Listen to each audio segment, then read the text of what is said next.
Boa noite. Boa noite. O governo autoriza o uso das Forças Armadas em Roraima para lidar com a crise dos imigrantes que chegam da Venezuela. Quase 200 foram transferidos hoje para outros estados. A polícia de Goiás indicia servidores pela morte de menores infratores durante um incêndio num centro de internação. A justiça substitui a prisão domiciliar da ex-primeira-dama do Rio pelo uso de tornozeleira eletrônica. Promotores investigam a suspeita de pagamento por propaganda eleitoral ilegal nas redes sociais. Veja também a segunda da nossa série de entrevistas com candidatos à presidência. E o entrevistado de hoje é Jair Bolsonaro, do PSL.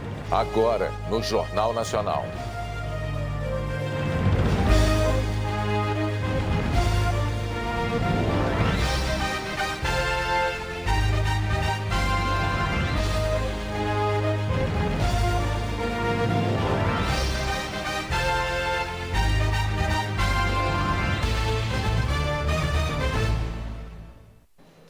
E nós já estamos a postos aqui para receber o convidado desta noite, candidato Jair Bolsonaro, do PSL. Olá, candidato, nosso segundo entrevistado. Boa noite. Boa noite, bem-vindo, candidato. Muito obrigado pela sua presença. Eu peço ao senhor que ocupe a sua cadeira, com aquele cuidado só porque a mesa é giratória.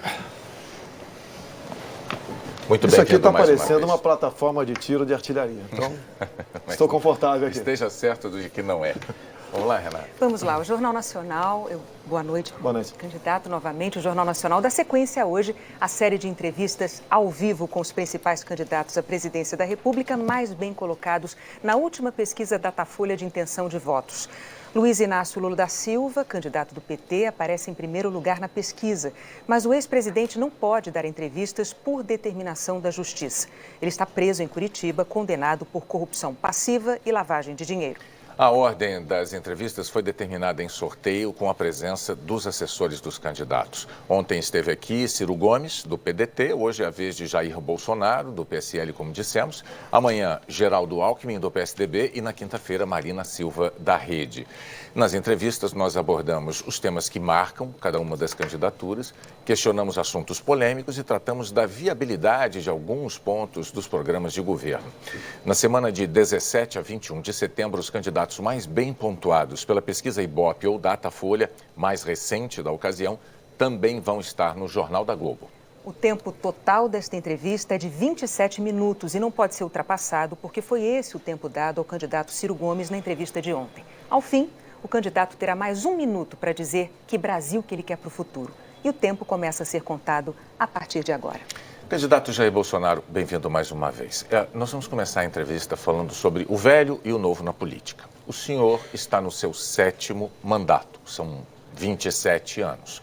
Por que é que o senhor se apresenta como o novo, contra tudo que está aí, se o senhor e a sua família, como tantas outras famílias de políticos, fizeram da política uma profissão, vamos dizer assim? O senhor vive da política e vive para a política, como outras famílias fizeram o mesmo, e o senhor as critica muito duramente. Geralmente, quando se fala em família na política, são famílias enroladas em atos de corrupção. A minha família é limpa na política. Sempre integrei o baixo clero em Brasília. Se tivesse, na forma de fazer política, ocupado altos postos, com toda certeza eu estaria envolvido na Lava Jato hoje em dia. Então mantive a minha linha em Brasília. Inclusive, citado no mensalão por Joaquim Barbosa como o único deputado da base aliada que não foi comprado pelo PT. Citado por Alberto Youssef como um dos 3 deputados do PP que não buscou dinheiro na Petrobras. E também, na questão da JBS Friboi, fui o único deputado que recebeu do partido dinheiro oriundo da JBS Friboi e devolveu para o partido. Então, eu estou lá na política há muito tempo, tenho 17 anos de exército brasileiro e mantive a minha linha. E ser honesto, Bonner, não é virtude, é obrigação. Mas eu vou tentar explicar aqui a questão que eu estou colocando. É que tudo que o senhor tem, em termos de patrimônio, o senhor conquistou com seus salários de parlamentar. Tá certo? O senhor declarou à Justiça Eleitoral um patrimônio em torno de 2 milhões de reais. Isso coloca o senhor num grupo muito reduzido de brasileiros, né? 0,2% da população brasileira. Portanto, ao longo de 27 anos, o que aconteceu foi que o senhor fez da política uma profissão. A questão é, o que é que o diferencia de tantos outros políticos que trilharam o mesmo caminho? Bonner, nunca recebi dinheiro de empresa nenhuma para a campanha. Sempre fiz a minha campanha usando aquilo que consegui ao longo do mandato, em especial as minhas conquistas. Eu tenho reconhecimento popular para isso. Muitas vezes, inclusive no passado, sequer em televisão, no horário eleitoral gratuito, eu aparecia. Então, eu fiz um trabalho, no meu entender, reconhecido pelo povo como muito bom. Se não aprovei muitos projetos, também evitei que péssimos projetos fossem avante em Brasília. E, por tabela, elegi os meus filhos, um federal em São Paulo, um vereador no Rio e outro estadual no Rio de Janeiro. Ninguém é obrigado a votar nos meus filhos, eles acreditam em mim. É verdade, mas então, falando nessa questão, candidato, sim, que ele mencionou, que a gente está falando de práticas novas na política que o senhor diz tanto defender, né? O senhor dispensou o auxílio moradia, mesmo tendo um apartamento em Brasília em março desse ano. Sim. O senhor já tinha dito que isso não é ilegal e de fato não sim, é. Mas o que há de novo num candidato que defende a moralidade no uso do dinheiro público, mas que só volta atrás quando é cobrado publicamente? Não, eu fui para um apartamento novo agora porque eu precisava de um espaço maior. O meu apartamento tinha 70 metros quadrados. Tinha despesas também. Agora, vão me desqualificar por ter recebido auxílio moradia, que é legal, como a pejotização de vocês também é legal? A gente só está falando das práticas novas na política que o senhor defende. Não, eu não tenho. Olha, nunca tive um cargo no governo. Nunca tive um secretário de município indicado por mim, do Estado, nada. Eu sempre fui um parlamentar preocupado com o meu mandato e o meu voto é algo sagrado. O meu voto é a marca do meu trabalho e respeito para com a população. Mas nessa questão do auxílio moradia, se todos fazem assim, o senhor faz como todos fazem, o que é de novo nisso? Olha só, eu estava num cubículo em Brasília. Todo o recurso que eu recebo em Brasília é para manutenção do meu mandato. Era para pagar também o IPTU daquele imóvel, era para pagar o condomínio, ficava quase no 0 a 0. Meu apartamento está à venda, se quem quiser comprar, está à disposição. E agora estou morando num funcional. E é tal negócio. A forma de você receber por PJ também é legal, está na lei. E não estou criticando isso aí. Vamos falar de economia, candidato? Vamos, é um tema caríssimo aos brasileiros, importantíssimo nesse momento, sobretudo Sim. nesse momento que o país está enfrentando. O senhor diz, com sinceridade até, que o senhor não entende de economia e quem vai cuidar desse assunto no seu governo, caso eleito, será Paulo Guedes, o economista. A questão é, em nenhuma democracia do mundo a notícia de um candidato a chefe de Estado que, com tamanha antecedência, ao longo de uma campanha eleitoral, já tenha delegado tamanho poder a um futuro subordinado. O que é que o senhor diria a um eleitor que esteja preocupado com a possibilidade de o senhor se tornar um refém de um subordinado tão poderoso em quem o eleitor nem vai votar? Primeiro, o Lula, que não entendia de economia, teve um ministro da mesma, médico. Dilma Rousseff, que entendia de economia, levou o Brasil ao caos. Eu parto no princípio, você tem que confiar nos homens e nas mulheres. Eu, às vezes, me pergunto, o que o senhor Paulo Guedes viu em mim? Ele já me respondeu, vi sinceridade e vi confiança. Eu tenho que confiar nele, como tenho que confiar no meu ministro da Justiça, o da Defesa, o da Agronomia, entre outros. E olha só, Bonner, pode ter certeza, eu sou o único desses que estão aí com chance de chegar que vai ter isenção para escolher os seus ministros. Não vai pedir bênção e nem vai estar preso a indicações políticas, que os ministros geralmente trabalham para os seus partidos políticos. Então tem essa independência. E o Paulo Guedes é um economista reconhecido dentro e fora do Brasil. O senhor tem repetido inúmeras vezes que Paulo Guedes vai permanecer com o senhor até o fim. Já foi questionado sobre isso, mas e se os senhores brigarem? Não tem briga, ele vai ficar. No entanto, existe um conceito de gestão que diz o seguinte, não se deve contratar ninguém que depois não possa ser demitido. E o senhor sabe que é impossível o senhor garantir que um subordinado vá acompanhá-lo até o fim do seu mandato. É uma garantia que o senhor não tem como oferecer, candidato.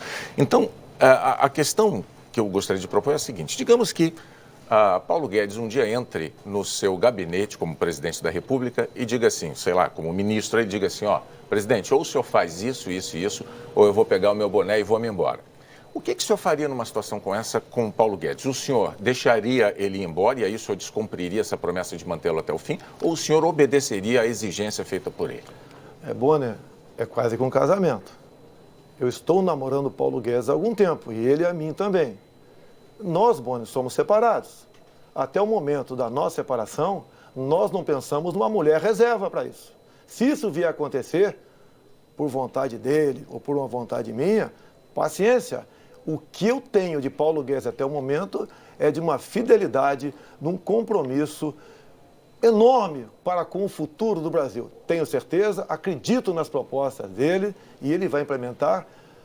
Se não vai implementar todas, é porque temos, sim, um filtro chamado Câmara e Senado. Nem tudo o que ele quer ou o que eu quero podemos aprovar, porque passa pelo Parlamento brasileiro.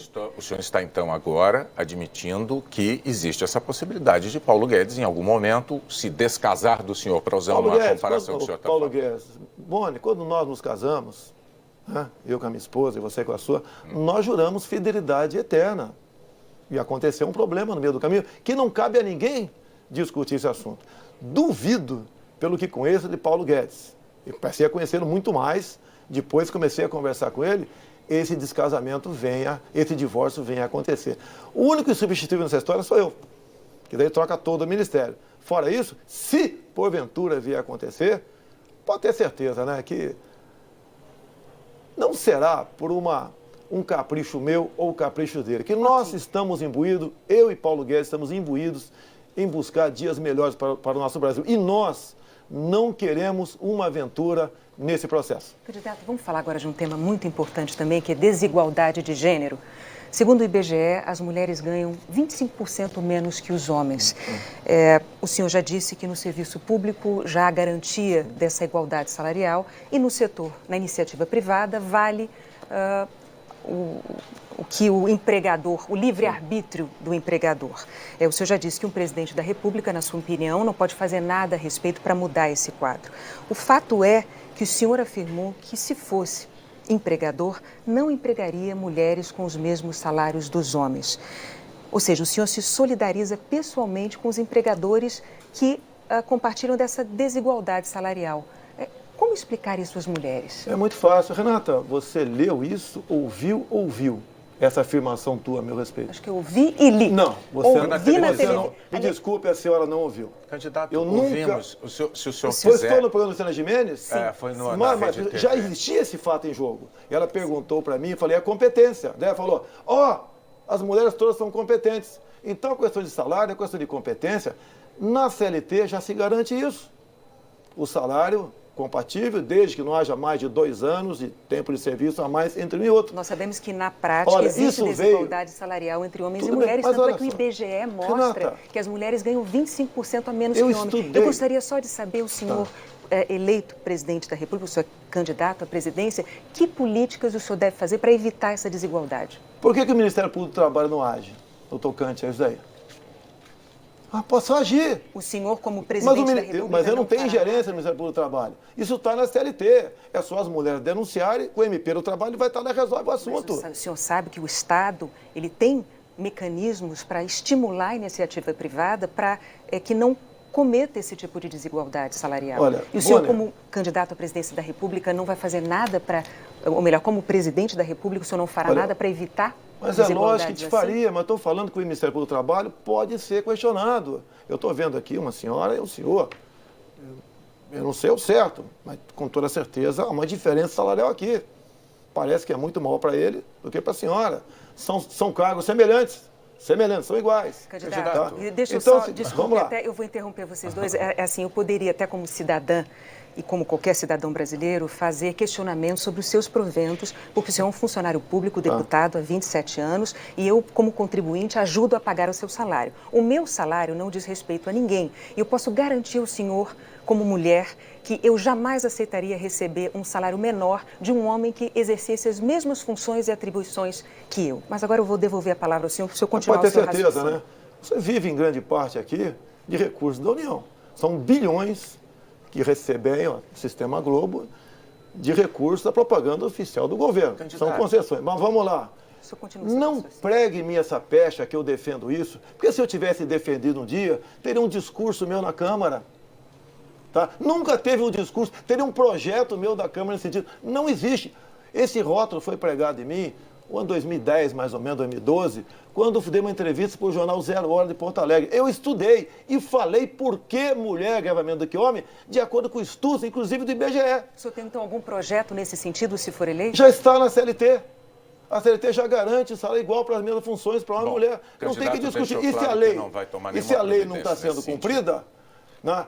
Quando uma lei não é cumprida, a quem compete resolver é a Justiça, é o Ministério Público do Trabalho. Candidato, vamos falar de emprego então, vamos seguindo falando de emprego, é um tema importantíssimo também neste momento. O senhor tem dito que para ter mais emprego é preciso ter menos direitos trabalhistas.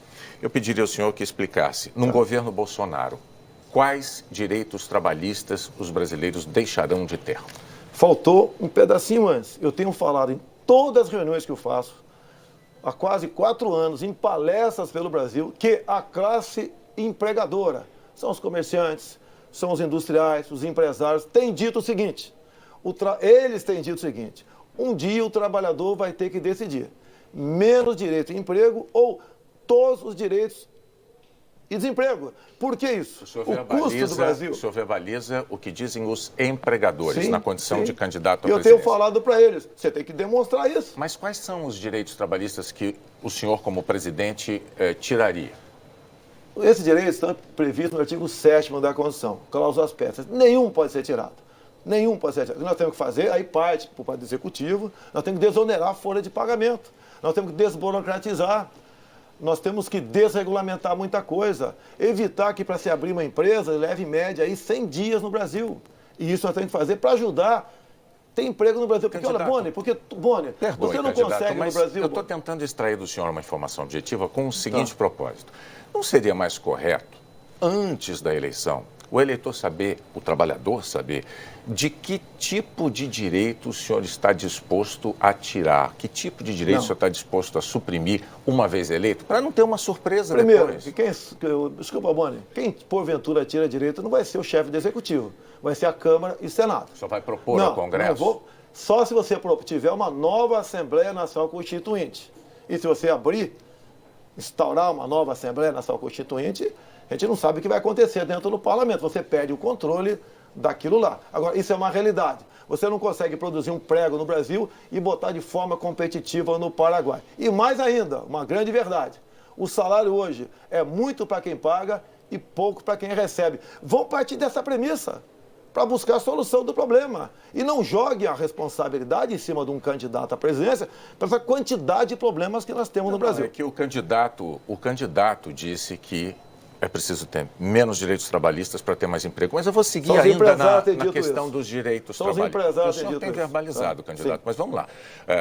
Aparentemente o senhor concorda com isso. Ainda na questão dos direitos trabalhistas, o Brasil assistiu à aprovação da PEC dos domésticos. E a PEC dos domésticos dignificou a profissão aí de milhões de trabalhadores brasileiros, né?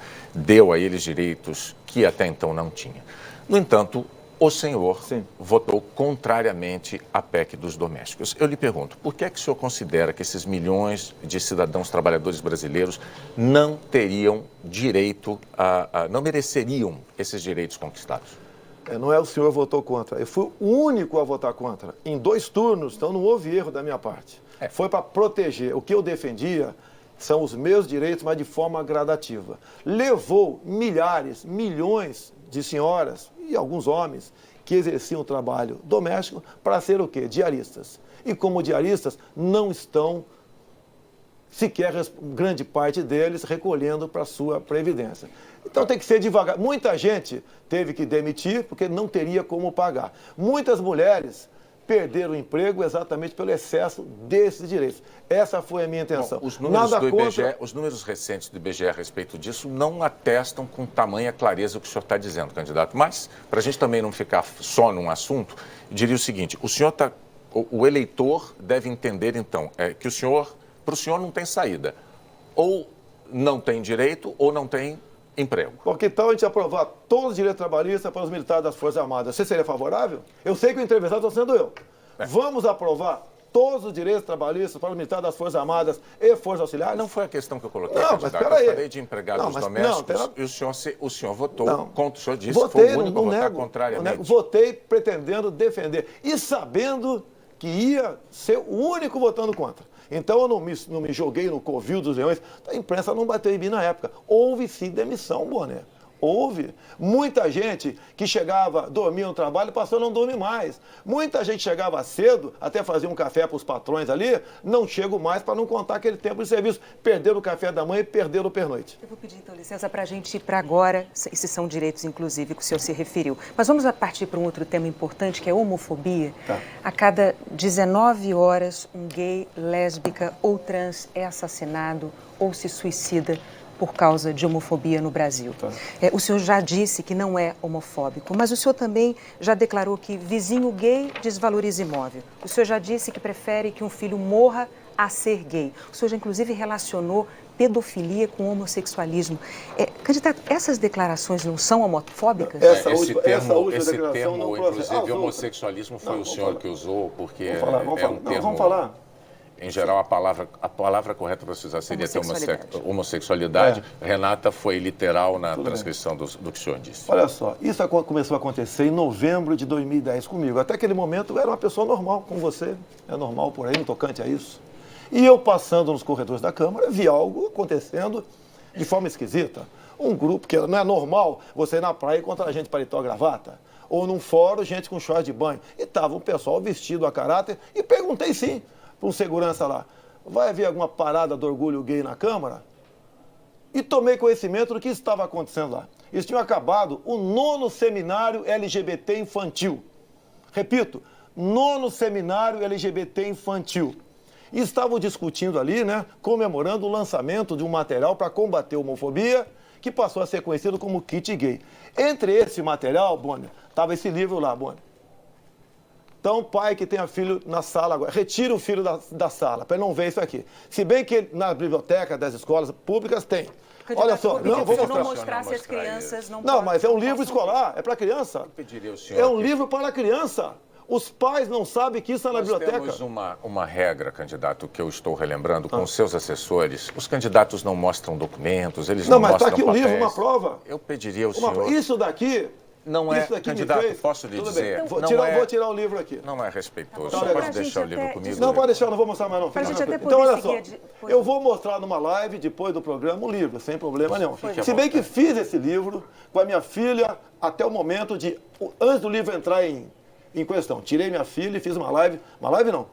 Fiz uma matéria no Facebook, deu 40 milhões de acessos em 15 dias. Mas, então, olha só, essas suas declarações, sala de aula, aqui eu me refiro. Olha só. Eu estava defendendo as crianças em sala de aula. Quando o senhor se referiu a todos esses momentos. Todos esses momentos. O que isso tem a ver com as crianças? Todos esses momentos. Um pai não quer chegar em casa e encontrar o filho brincando com boneca por influência da escola. Esse é o assunto. Candidato, mas espera aí. Ele fez uma pergunta, mas foi em comissões, foi em momentos que a temperatura cresceu. Então, nada eu tenho contra o gay, eu tenho contra o material escolar em sala de aula. Defender, candidato, então por que para defender o seu ponto de vista, o senhor faz declarações tão fortes que inclusive podem ofender as pessoas?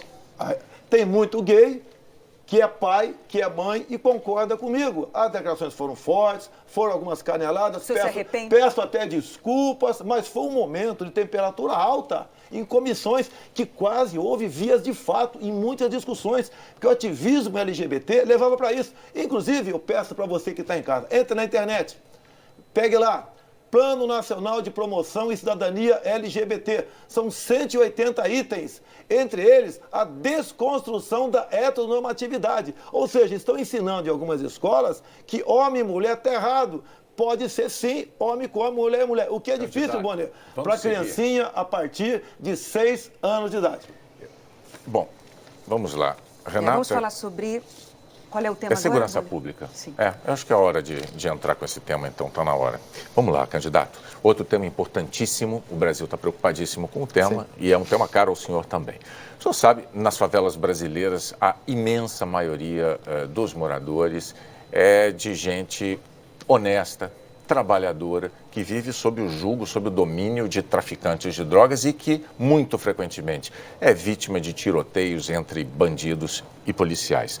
O senhor afirmou que violência se combate com energia, se combate com inteligência e, palavras suas, se for o caso, com mais violência ainda. Mais violência ainda, candidato. Como é que o senhor acha que os brasileiros que vivem nessas comunidades dominadas por traficantes, que são vítimas desses tiroteios tão frequentes, como é que elas recebem uma afirmação como essa sua? O mais violência ainda, que eu declarei sim, isso que você falou aí, é se o bandido lá está com 7,62 atirando, o policial por lá de cá tem que ter uma ponto .50. Se ele está com a ponto .50, você tem que ter um tanque de guerra por lá de cá. Eu já fui vítima de violência. Bonner, você também, infelizmente, Bonner. Só Deus sabe o que passou na tua cabeça sobre a sua integridade, sobre a minha integridade. Esse tipo de gente, você não pode tratá-lo como se fosse um ser humano normal, tá? Que deve ser respeitado, que é uma vítima da sociedade. Nós não podemos deixar os policiais continuarem morrendo na mão desses caras. Nós, do Exército Brasileiro, acabamos de perder 3 jovens garotos para o crime agora. Nós temos que fazer o quê? Em local que você possa deixar livre da linha de tiro as pessoas de bem da comunidade e com tudo para cima deles e dá para o policial e dá para os agentes da segurança pública o excludente de ilicitude. Ele entra, resolve o problema, se matar 10, 15 ou 20, com 10 ou 30 tiros cada um, ele tem que ser condecorado e não processado. Desculpe, mas como evitar, então, uma tragédia maior quando o senhor defende mais violência do que essa que nós já temos, com tantas balas perdidas que acometem as pessoas não só dentro e fora das favelas, ou para o senhor não há alternativa? Só com mais violência. A violência é contra quem está com arma na mão. Nós, das forças do Exército Brasileiro Especial... A bala perdida também atinge inocentes. Então não vão botar o policial para invadir essa comunidade tomada pelo tráfico. Nós, no Haiti, militar do Exército Brasileiro, sem o preparo que tem o policial militar aqui, resolveu, pacificou o Haiti. Porque nós tínhamos uma forma de engajamento. Qualquer elemento com uma arma de guerra, os militares atiravam 10, 15, 20, 50 tiros e depois ia ver o que aconteceu. Resolveu o problema rapidamente. Você vê bonde aqui do Rio de Janeiro, na Praça Seca, com 20 homens de fuzil. Como é que você tem que tratar essas pessoas? Pedindo para levantar as mãos, dar uma florzinha para ele? Ou atirar? Você tem que atirar. Se não atirar, não vai resolver nunca. E enquanto isso continuar acontecendo, infelizmente, vou continuar assistindo morte de policiais e integrantes das Forças Armadas em todo o Brasil. No meio de tiroteios. Mas é muito simples. Então não vamos botar tropa na rua. Vamos deixar a PM a quartelada também. Eu vou convidar o senhor para a próxima pergunta, que também é importante. A gente vai falar de composição política, de aliança, do seu vice. O seu candidato a vice, o general Hamilton Mourão, ao falar sobre crise política brasileira, é uma crise que tem se estendido já há um bom tempo, ele falou para um grupo de militares no ano passado. Ele disse o seguinte, eu vou ler aqui a frase dele. Os poderes terão que buscar solução. Se não conseguirem, chegará a hora que nós teremos que impor uma solução. Hoje, a propósito, até o seu vice, ele voltou a esse assunto, ele disse que isso aí seria só no caso de haver uma situação de caos. Candidato, que solução seria essa que os militares teriam que impor ao Brasil? Impor uma democracia. Tá. Isso aconteceu em 64. E na forma da lei... Nós estamos em 2021. Na forma da lei e da Constituição da época, 2018, os militares chegaram lá. Tem 3 anos. Os militares chegaram não, foram eleitos presidente da República por 5 mandatos. Tá certo? As palavras dele estão em consonância com o que grande parte da sociedade fala. E ele teve a coragem de externar isso daí. Ele agora é o militar da reserva. Nem eu, nem ele, nós queremos nada pela força. Tanto é os historiadores sérios se referem a 1964, candidato, como um golpe militar. É assim que se trata nos livros, é assim que a história mostra que os fatos se deram. O que eu lhe pergunto é para o momento que estamos vivendo. Eu já dei um salto aqui de 3 anos. Nós estamos em 2018. Em 2018, o seu vice dá uma declaração como essa, dizer que os militares vão impor uma solução. Como fica a Constituição numa situação como essa? Olha, no meu entender, foi um alerta que ele deu. E no mais, deixo os historiadores para lá. Eu fico com o Roberto Marinho, o que ele declarou no dia 7 de outubro de 1984. Vou repetir aqui. O senhor vai repetir? Eu vou repetir aqui. Participamos da Revolução Democrática de 1964. identificados com os anseios nacionais de preservação das instituições democráticas, ameaçadas pela radicalização ideológica, distúrbios sociais, greves e corrupção generalizada. Repito a pergunta aqui, Roberto Marinho foi ditador ou um democrata? É a história. Nós aqui, tenho certeza, eu não falo para a mesa o candidato à presidência da República. Já houve editorial sobre isso, o senhor certamente está informado, mas nós vamos encerrar agora por causa do tempo e eu vou convidar o senhor, então, a se dirigir ao público. O senhor tem 1 minuto para dizer qual é o Brasil que o senhor quer para o futuro. Nos últimos 20 anos, 2 partidos mergulharam o Brasil na mais profunda crise ética, moral e econômica. Vamos, juntos, mudar esse ciclo, mas, para tanto, precisamos eleger um presidente da República honesto, que tenha Deus no coração, patriota, que respeite a família, que trate com consideração as crianças em sala de aula, que jogue pesado, cante a insegurança em nosso Brasil, una o nosso povo, brancos, negros, nordestinos, sulistas, ricos e pobres, homens e mulheres, para buscarmos o bem comum. Nós, no Brasil, temos tudo para sermos uma grande nação. Só falta essa união entre nós e que o presidente eleja indique seus ministros sem indicação política. Muito obrigado a todos. Eu tenho que respeitar o tempo que foi concedido ontem ao candidato Ciro. Agradeço mais uma vez a sua presença aqui. Obrigada. Nós voltaremos a seguir com as atividades de campanha de outros candidatos à presidência.